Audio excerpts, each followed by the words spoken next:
Hi friends, मैं आकांक्षा शर्मा जी की with आकांक्षा में आपका स्वागत करती हूँ। मेंस रिवीजन में आज हम इतिहास के 3 नंबर के प्रश्न देखने वाले हैं और ये प्रश्न ऐसे हैं जिनके आने की बहुत ज़्यादा संभावना है। प्राचीन इतिहास के 3 नंबर के प्रश्न हम आज करने वाले हैं और जिससे मैं ये पढ़ा रही हूँ, ये मेरे मेंस के पैकेज से पढ़ा रही हूँ। मेंस के पैकेज में आपको 12 फाइल 3 मार्कर की मिलती हैं और 29 फाइल आपको 5 नंबर और 11 नंबर की मिलती हैं, जिनमें आपको पूरा सिलेबस कवर किया गया है। पेपर फर्स्ट से लेकर पेपर 6 तक हर टॉपिक को कवर इसमें किया गया है। साथ में आपके 25 व्हाट्सएप के ग्रुप भी दिए जाते हैं आपके लिए, जहां पर भी आपकी तैयारी कराई जाती है। तो चलिए स्टार्ट करते हैं।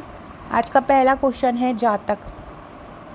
जातक के बारे में हम पढ़ना है। तो जातक सुत्त पिटक के 5वें भाग में वर्णन है। जातक जो है बौद्ध ग्रंथ से संबंधित है और बौद्ध धर्म से संबंधित है और इसमें बुद्ध के जन्म की मतलब बुद्ध का जन्म हुआ था, उनके पूर्व जन्म की जितनी भी घटनाएं हैं उसमें वर्णन है। जातक कथाएं इनको बोलते हैं और ये बुद्ध के जन्म की कई कथाएं इसमें संग्रहित है। बुद्ध के जन्म की 500 कथाएं इसमें संग्रहित, मतलब बुद्ध के पूर्व जन्म की, बुद्ध के पहले की 500 मतलब पूर्व जन्म की 500 कथाएं इसमें सम्मिलित है। तो सुत्त पिटक के 5वें भाग में वर्णन, बुद्ध के जन्म की कई कथाएं संग्रहित, लगभग 500 कथाएं इसमें संग्रहित है। अगला है ताना भगत आंदोलन कब और किसने प्रारंभ किया था। देखिए, ताना भगत आंदोलन का जो आरंभ हुआ था वो 1914 में हुआ था। ताना भगत आंदोलन कब आरंभ हुआ था? 1914 ईस्वी में ताना भगत आंदोलन का आरंभ हुआ। इसके प्रारंभकर्ता कौन थे? इसके प्रारंभकर्ता थे बिहार में जतरा भगत हैं, उन्होंने ताना भगत आंदोलन को प्रारंभ किया था। और ताना भगत आंदोलन का उद्देश्य क्या था? तो जो ऊंची लगान दर सरकार द्वारा रखी गई थी और चौकीदारी कर रखा गया था, उसके विरोध में ताना भगत आंदोलन किया गया। तो आपको याद रखना है ताना भगत आंदोलन कब किया गया। सबसे पहले 1914 में किया गया। प्रारंभकर्ता कौन थे? बिहार में जतरा भगत ने इसको प्रारंभ किया। उद्देश्य क्या था? ऊंची लगान दर व चौकीदारी कर के विरोध में। अगला क्वेश्चन है गंगईकोंडा चोलपुरम। गंगईकोंडा चोलपुरम राजा राजेंद्र चोल प्रथम द्वारा बनाया गया। किसके द्वारा? राजा राजेंद्र चोल प्रथम द्वारा इसको बनाया गया। उत्तर में अपनी विजय पताका फहराने की स्मृति में इन्होंने इसको बनाया। राजा राजेंद्र चोल ने इसको क्यों बनाया? उत्तर में इन्होंने अपनी विजय प्राप्त करी और इस विजय पताका को फहराने की याद में गंगईकोंडा चोलपुरम का निर्माण किया। वर्तमान में ये कहाँ है? वर्तमान में ये तमिलनाडु के पेराम्बलूर में है। कहाँ है वर्तमान में? तमिलनाडु के पेराम्बलूर में है। तो गंगईकोंडा चोलपुरम जो है किसके द्वारा बनाया गया? राजा राजेंद्र चोल द्वारा बनाया गया। क्यों बनाया गया? उत्तर में अपनी विजय पताका फहराने की स्मृति में। वर्तमान में तमिलनाडु के पेराम्बलूर में है। अगला क्वेश्चन है संताल विद्रोह जो हुआ था उसके पीछे क्या कारण थे? संताल विद्रोह क्यों हुआ था? तो संताल एक जाति है, एक आदिवासी जाति है संथाल। एक दामन कोहो नाम की एक जगह है, वहाँ पर ये जाति रहती है। तो संताल विद्रोह के पीछे कारण था कि जो ये दामन कोह थे उसमें आदिवासी, संथाल आदिवासी के अलावा कुछ गैर आदिवासी लोग आ गए थे, तो उनको हटाने के लिए विद्रोह किया गया था। उनको हटाने के लिए तथा उनकी पूरी तरह से सत्ता समाप्त करने हेतु। तो संताल विद्रोह के पीछे कारण क्या था? तो दामन एक कोह मतलब जो कि संताल बहुल आदिवासी बहुल क्षेत्र था, वहाँ से हजारों गैर आदिवासियों को भगाने और उनकी सत्ता समाप्त करने हेतु। अगला क्वेश्चन है तीर्थकर। क्या होता है तीर्थकर? तो जैन धर्म में तीर्थकरों को जिन अथवा विजेता कहा जाता है। जिन का मतलब होता है जिन्होंने अपनी इंद्रियों पर विजय पाली हो। तो जैन धर्म में तीर्थकरों को क्या बोला जाता था? जिन अथवा विजय कहा जाता था।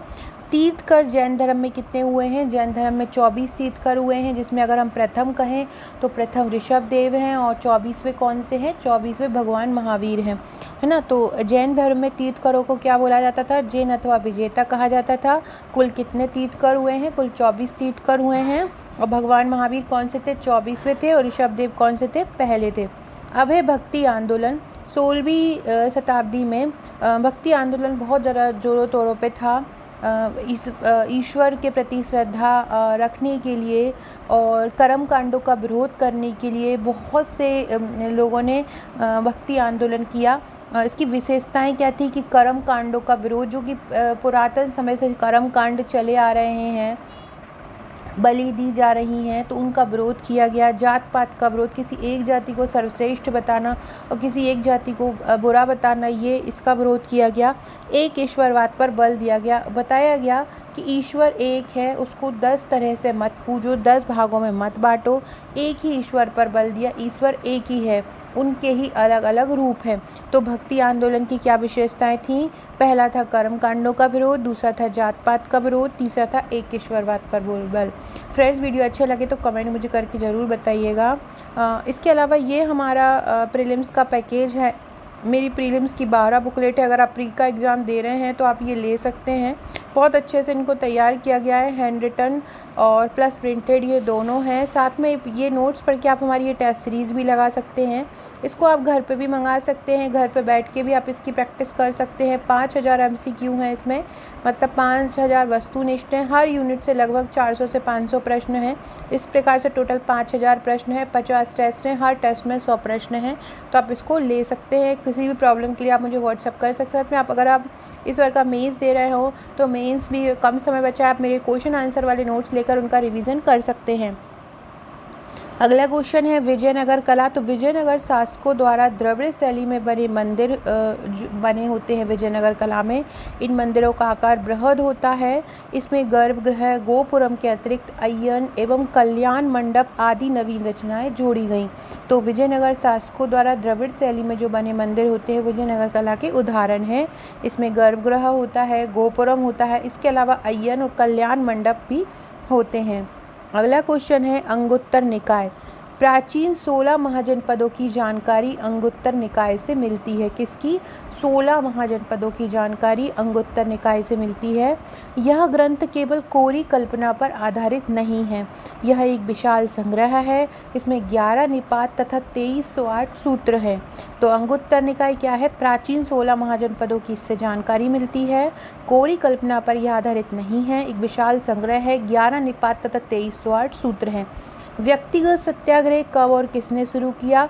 तो व्यक्तिगत सत्याग्रह 17 अक्टूबर 1940 को आया। और इसके प्रथम सत्याग्रही कौन थे? इसके प्रथम सत्याग्रही थे विनोबा भावे। और ये कहाँ पे आरंभ किया गया? ये महात्मा गांधी के पवनार आश्रम से आरंभ किया गया। तो व्यक्तिगत सत्याग्रह कब आरंभ किया? 17 अक्टूबर 1940। प्रथम सत्याग्रही कौन थे? विनोबा भावे थे। महात्मा गांधी के पवनार आश्रम से ये आरंभ किया गया। फॉरवर्ड ब्लॉक क्या है? फॉरवर्ड ब्लॉक ये तो आप सभी को पता है, सुभाष चंद्र बोस द्वारा इसकी स्थापना की गई। तो सबसे पहले हम लिखेंगे कब स्थापना की गई। तो 1 मई 1939 को फॉरवर्ड ब्लॉक की स्थापना की गई, सुभाष चंद्र बोस द्वारा की गई। कांग्रेस के भीतर ही यह एक नया गुट बनाया गया। कहाँ बनाया गया? कांग्रेस के भीतर ही यह एक नया गुट बनाया गया। अगला है कुमार संभवम। कुमार संभवम जो है कालिदास का प्रथम महाकाव्य है। कुमार संभवम क्या है? कालिदास का एक प्रथम महाकाव्य है। इसमें 17 सर्ग हैं और इसे 3 भागों में बांटा गया है। कुमार संभवम क्या है? कालिदास का एक महाकाव्य है और कालिदास का प्रथम महाकाव्य, याद रखिएगा। कुमार संभवम जो है कालिदास का प्रथम महाकाव्य, इसको याद रखिएगा। इस टाइप की क्वेश्चन बहुत PSC पूछती है।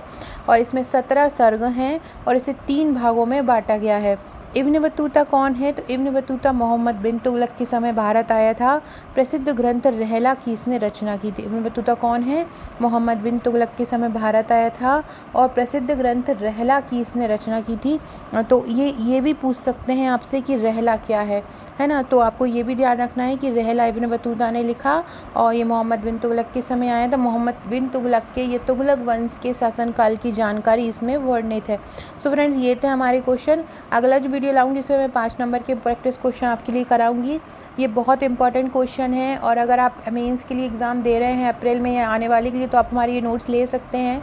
पूरा का पूरा सिलेबस वाइज है। प्राचीन इतिहास की आपको अलग थीम आकर की बुकलेट मिलेगी, मध्यकालीन इतिहास की अलग मिलेगी। ऐसे टोटल 12 बुकलेट आपको मिलेंगी।